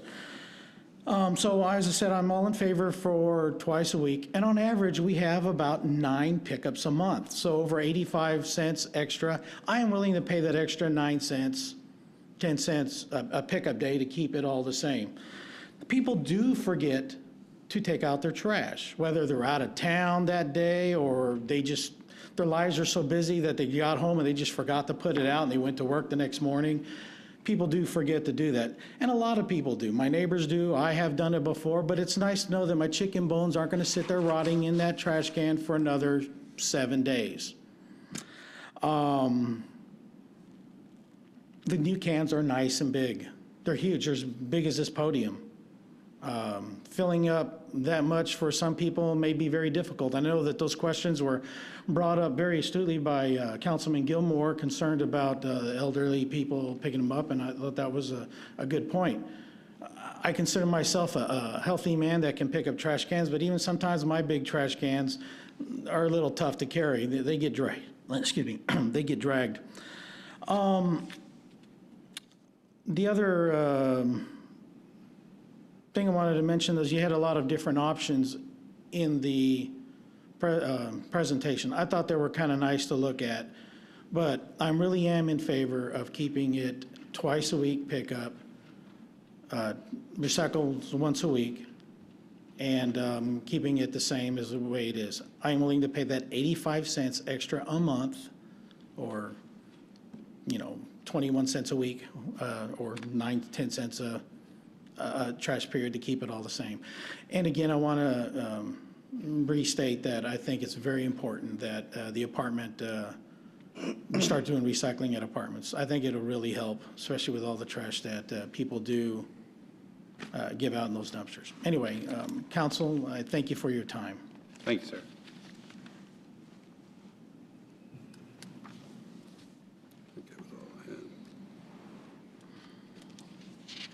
Councilman Gilmore. Mayor, I'd like to see us adopt item 1, which is once-a-week trash with the new 96-gallon containers. I'd also like to see us take on the mandatory multifamily recycling program and approve the ordinance with those 2 changes. That's my motion. Second. We have a motion by Councilman Gilmore to go to a once-a-week trash pickup with a once-a-week and continue the once-a-week recycling pickup. And also implement the mandatory multifamily recycling addition to the program. Mayor, I'm going to rescind my second. I think it might be better to break that into 2 different motions. Or Rudy Okay, should say that. Do we have a second to the current motion? I second it. Rudy was first. No. So I've got a second for my motion, which is the Yes. apartments and the... Yes. Okay. Hang on just a quick second. By doing that, you're saying you're... Well, we got a motion and a second. Okay, are you wanting to second the motion? A motion, a second. We had, Councilman Tierney withdrew his second to the motion. Well, I So needed a I asked second. for a second. You did, but you're rescinding yours. Councilman Vaughn, I also heard you say second, is that correct? That's correct. So you don't So we want to have a split motion them. and a second. I don't see the Any necessity. discussion? Yes, Mayor. Okay. I'll probably be the only one to vote this way, but I want to state that I'm still for to basically keep what we have now. It would be an increase of the 2-day pickup. Either way this turns out, Waste Management will still do the fine job they do with them, and with the corporate level and with their individual employees. They do a great job on serving the community. So, but I would like to keep the 2 times a week pickup for trash. Recycling is just fine. And just for clarification purposes, how are you on the recycling for I am for the multifamily? multifamily recycling. I thought you were But my either vote one. would probably be no, but just because of the way it's structured right now. That's why I I understand. proposing I to split agree. it. That's the problem, is I think that you need to split the 2 so that Councilman Durham, if no one else, can vote on each part. Well, we have a motion and a I got a second. motion and a second. Mr. Pass. Any other discussion? Can I withdraw my second? You sure can. In fact, I think we'll withdraw the motion and go home. Let's No. let Councilman Gilmore try again. Sounds like Anybody somebody wait else minute. has a motion to Wait a make. minute, I was going to say, Well, it's got a- Councilman Gilmore, is anybody, we have I got 3 no people second, that it have withdrawn dies. their second. Anybody else want to make a second? Motion dies for lack of second. Did I handle that right, Counselor, finally? Motion dies for lack of second. Is there another motion to be made? Mayor, I'll make a motion to approve the once-per-week pickup. We have a motion by Councilman Tierney to approve the once-a-week trash pickup and once-a-week recycling pickup. Is that correct? No. Second. Yes, that's right. Recycling and trash, not the apartments. Oh, okay. Not the apartment. This is just for residential, single-family, once-a-week trash and once-a-week recycling pickup. With correct? the new 96-gallon buckets. that With the Waste new Management is 96 gallon, proposing. as presented. Yeah. I'll second that. We have a motion. Did you get that motion, Julie? A motion, and we have a second, if it doesn't get withdrawn. by Councilman Gilmore. You're going to keep it, huh? Not withdrawing it? No, I'm keeping it. Any discussion? Any discussion? All in favor? Aye. Opposed? Nay. Motion carries 4-1. Does anybody else have another a motion? Yes, a motion to approve apartment recycling. Second.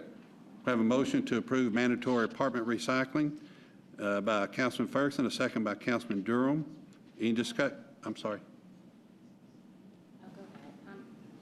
I'm technically supposed to read the ordinance before the vote, but since Oh, I'm sorry. it's okay, we'll just, We'll back up. No ordinance Okay. done yet. right, I mean, because we're taking it in two different, We're getting there. yeah, we'll just Okay.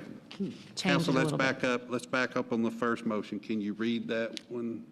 Do you have language where you can read that with the once a week? Yeah, I'll You'll wing fudge it? it, yeah. Okay. Okay, this is an ordinance granting to Waste Management of Texas, Inc., a contract and exclusive franchise for collection of residential garbage, refuse, yard waste, bulky waste, recyclables, and containerized commercial solid waste within the city of Louisville, Texas. Okay, now we'll vote. All in favor? Aye. Opposed? Nay. Motion carries 4-1. I was waiting. Okay, now we have a second motion on the floor of mandatory multifamily recycling. And Counselor, we have a motion and a second. This is an ordinance granting to Waste Management of Texas, Inc., a contract and exclusive franchise for multifamily recycling within the city of Louisville, Texas. All in favor? Aye. Opposed? Motion carries. And the city charter does require 2 readings on this ordinance, 30 days in between. Okay. Thank you, council. Hope nobody rescinds their motion. Consideration of a supplemental appropriation from the general. Straddle the fence. You can wait till I read the caption, then you can go ahead and abstain.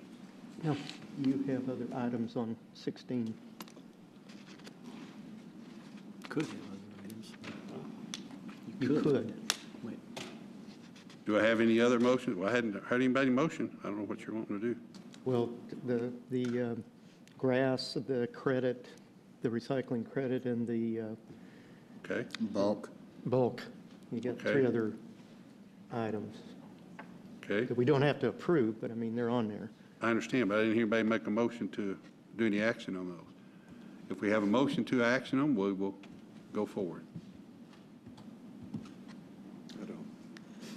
Okay. Hearing no motions, we'll move to item number 17. Consideration of a supplemental appropriation from the general fund in the amount of $1,750,000 for land purchases. Acquiring additional land is an important aspect of meeting the future needs of the city. Due to the limited availability of vacant land in Louisville, city staff needs the ability to respond quickly to real estate opportunities as they arise. The current fund balance in the general fund can be used for land purchases. Recommendation council approve the supplemental appropriation. Want to abstain? Yeah, well, I have a question for the city manager. Okay. Want me to go ahead? Yes, please. Okay, question for the city manager that I also asked in the workshop. This is not tied to any specific purchase or specific, use. Is there a specific use in mind? This item is really a budgetary item that is establishing funding authority for land purchases. There have been some discussions related to certain tracts that I can't go into out here that could represent concern for you, given their location. So a possible conflict? Probably not a legal conflict, as I understand it, but possibly A perceptual conflict? Perception of conflict. Okay, in that case, I'm going to step out. You're abstaining, correct? Yes. Okay.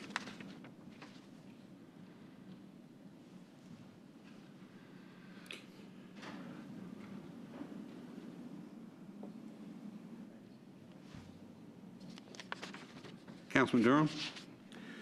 Mayor? Oh, I'm sorry. Oh, I'm sorry. I missed it. I'm sorry. Whoops, I do have a card here. I beg your pardon. John Garina. Do you want to speak, sir? You had a card filled. I'm sorry I missed it. I apologize for that. Thank you, Mayor. Looking at item number 17, brings up some questions why Councilman Ferguson is abstaining from this vote. I know that it's written in a way that it's going to be general open, basically a new fund or account that could be perceived as a blank check to be used at $1.75 million for whatever you want to in land purchases. But if you're going to need that kind of money to purchase land, you could easily have brought it up as saying, we want to purchase this lot and approve the $1.75 million for these lots for whatever reason. I'm trying to figure out why we're having this. I mean, I'm going to be forth up front with you. It doesn't seem quite transparent to me. And from my previous time on the council and respect to all of you, I have a suspicion of what it's for, but I don't know for sure. I will be that for sure. But as it's written, it seems to be basically approved amount of money for whatever land you want, but you're not telling us what land you want to buy. It just seems to me not as transparent as it could be. And if you did want to buy some land for $1.75 million, you could have easily brought that up tonight and said, we want to buy this land for $1.75 million and voted on it, would have gotten passed. You with me? Do you understand what I'm saying? The difference is that you can. Why don't I let the city manager kind of explain what his thought process is? Yeah, the reason for, the reason why we're not doing that as you suggest is because of the allowance that we have under state law for discussing property acquisitions in executive session and not revealing the specific properties that we are talking about in open session due to the impacts that can have on negotiating for the price of the property. Once the property owner knows that the city of Louisville might be interested in buying the property, then the price automatically goes up, and that's a common case for any public entity. And so that's the primary reason for not, at this point in time, saying that this is for this property or that property. At such time as the council decides to actually expend those funds and contract for the property, then that would be an open session. Okay. And if just one little bit of clarification too, if I understand this right, Mr. City Manager, also, all this is doing is appropriating an amount of money, the $1,750,000, for buying land, for land purchases. It is not approving or identifying or approving any purchase of any property. And for that to happen, would have to come back to council in open session. Isn't that correct? You have to have a motion for the actual approval of the purchase and the location in open session, yes. So my point is that even though we're putting this money over to the side, it may never be used for land purchases because okay, we can look at it that way, but it could be used, but it may not be used too. I understand. Because they'd have to be approved to be used for something. I understand. I see that, I don't remember in the last 6 or so years that I've been coming to council meetings that we've ever done something like this. At least I don't remember. I can admit I have Dean Bramage once in a while. As I understand it, this will basically save the taxpayers money if we do purchase land. Compared to publicly announcing that you're interested in a piece of Correct. property and then attempting to negotiate a price, absolutely. And without actually doing anything, just like the mayor said, just appropriating the funds. At this point in time for that particular item, right. No lands being purchased without a public meeting. Without having action taking place out here in front. Right. Okay. Yeah. And I hear where Mr. Tierney, Councilman Tierney is coming from. But what I'm saying is that we got a councilman leaving, you apparently have an idea what it's for, and you could have easily have just decided to sign with your prospect that you want to buy the property from, signed an agreement that you're going to approve it. You already decided to, and you guys approve it. You could have done it at this point and purchased the land tonight, is what I'm saying. Okay. So, anyway, I just want to let you know that I am against this open check account here, and we'll just leave it at that. And thank you for your time, gentlemen. Thank you, sir. Okay. Now, Councilman Durham, thank you, Julie, for reminding me about the card. I'm sorry I missed it. Councilman Durham. There's no other discussion. I move to approve. Second. Have a motion to approve by Councilman Durham, a second by Councilman Gilmore. Is there any discussion? All in favor? Aye. Opposed? Motion carries.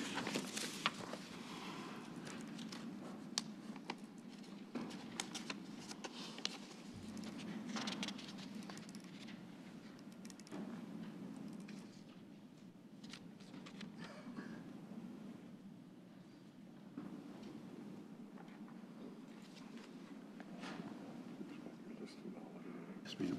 What I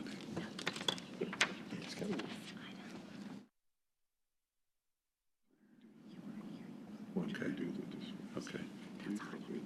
Don't do that. The rest of them we are though, right? But we still got that because it's on the agenda. Well, we got to read it, and then we don't have to do it. Thank you. Okay.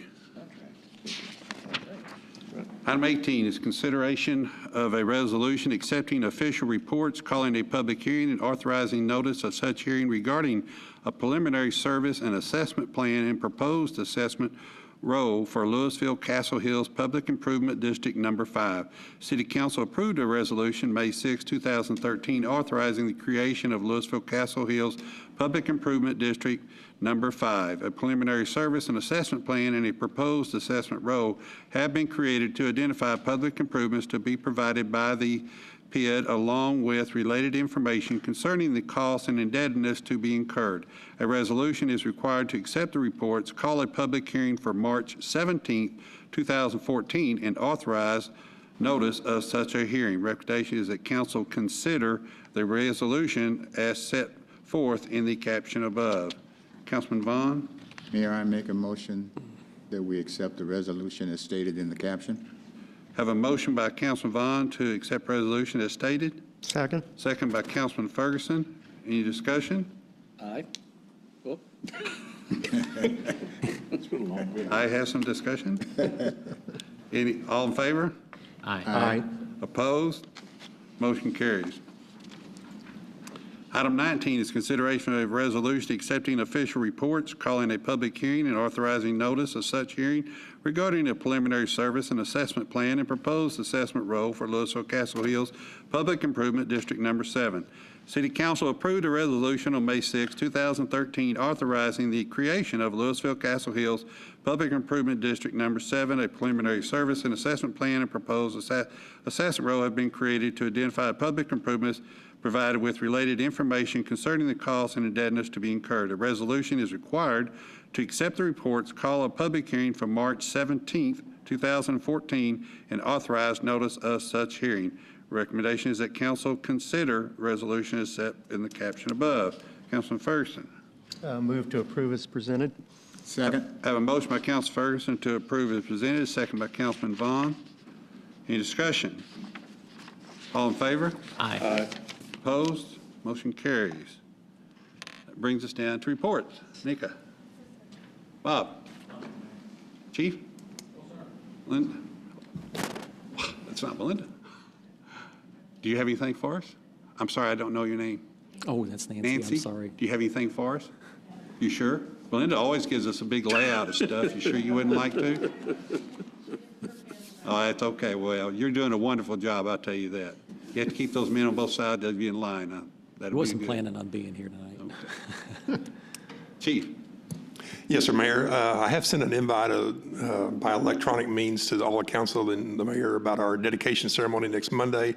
But for the benefit of those that don't have that in front of them right now, we will be formally doing our dedication open house of the new Public Safety Training Center next Monday, March 7th, or in 2 weeks. 2 weeks. Monday, March 17th. We're allowing it to be from 4 to 6. And there's a 4:15 presentation that Mayor Euchart's been so kind as to govern for us that day. So we hope to see you guys out there at the new classroom edition. We look forward to it, Chief. Thank you.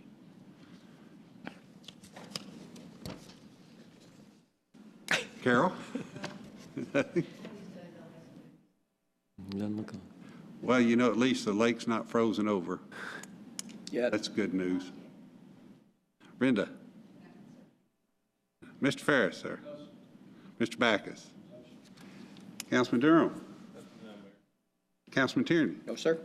Councilman Gilmore. Mayor, just a quick update. I had a few parents ask if we were going to do the Valentine's Day daddy-daughter dance a couple of weeks back.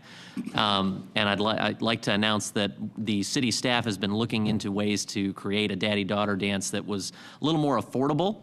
And they came up with a really great idea this year, which is the Denim and Diamonds Dance, which is scheduled for March 29th, 7 to 8:30 p.m. at the Medical Center of Louisville Grand Theater. My daughter is 13 this year, as I was informed, so I will not be attending. I feel bad about that. But it's ages 4 to 12, $15 a person, and you can get those at the Frederick P. Herring Recreation Center on Civic Circle. It's a great time. Take your daughter. That's all, man. Mr. King. No, sir. You're just waiting, aren't you? Oh, yeah. Councilman Ferguson, I love it. You do a good job of this. Yes, sir. MCL Grand. We have a stage show, Laugh and Live. It's a comedy show. It's actually part of a CCA, Christian Community Action fundraiser, and that's on March 21st. We have a concert, Singing for Stephanie. That's a benefit also. It's on March 6th, presented by Our Productions Theater Company. And if I'm correct, that is to raise money for their director. I believe it's their director that was in a very bad automobile accident just recently. So that's why they'll be singing for Stephanie.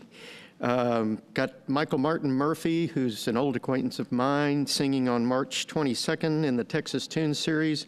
That thing sold out weeks ago. So if you don't have a ticket, I guess you're not going to get to see it. And I want to compliment the staff, especially Mr. Ware, for arranging that, because getting Michael Martin Murphy to come here and sing in an auditorium of 300 seating is pretty remarkable. He generally can pull a much larger audience and a much higher ticket price, so no wonder it sold out. But not as in such an exquisite,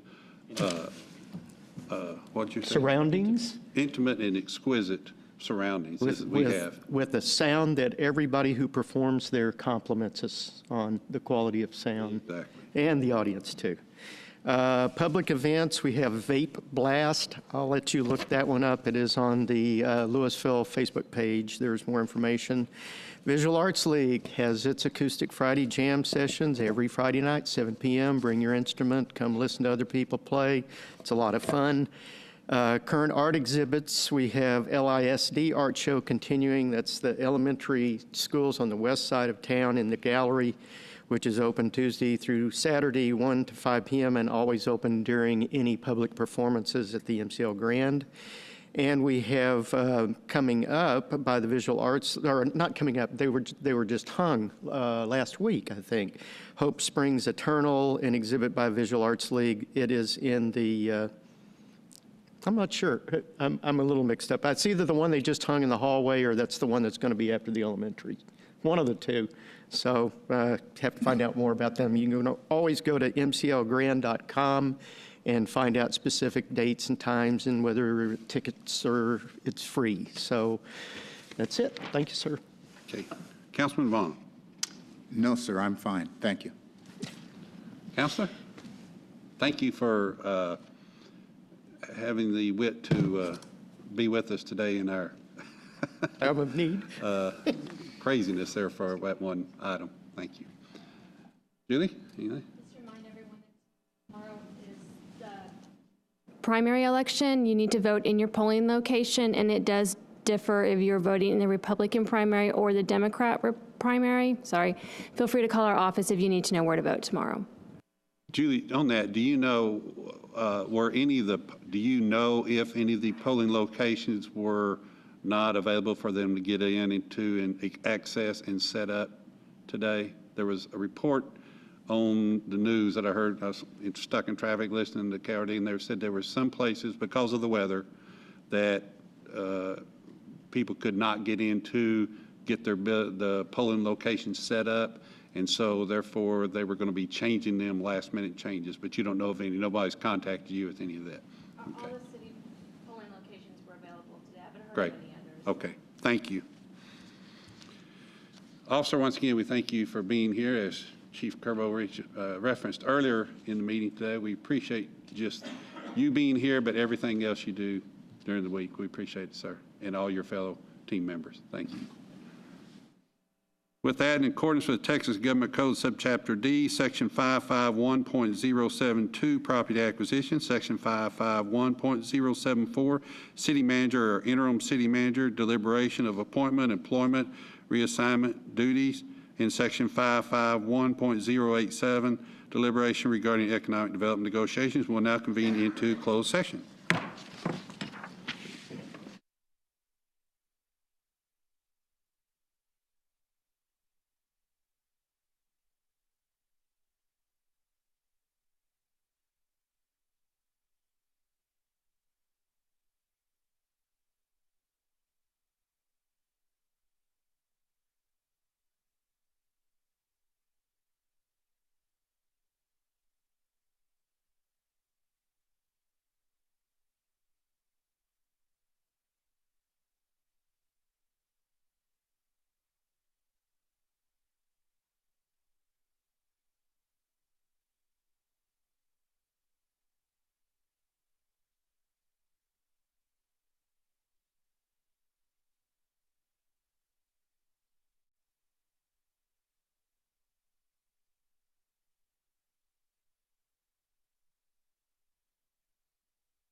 Keeping late out.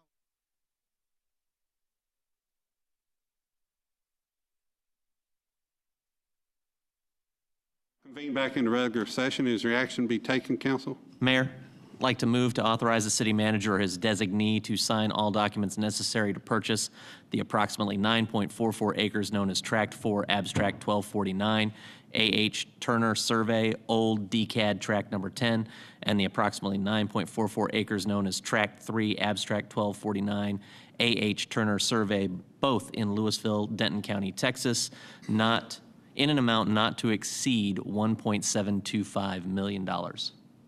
We have a motion by Councilman Gilmore. Second. Second by Councilman Tierney. All in favor? Aye. Opposed? Motion carries. Move to adjourn. Second. Have a motion to adjourn. Second. By Councilman Tierney, second by Councilman Gilmore. All in favor? Aye. Opposed? Motion carries. Hamburger, I just hammered to see if y'all know.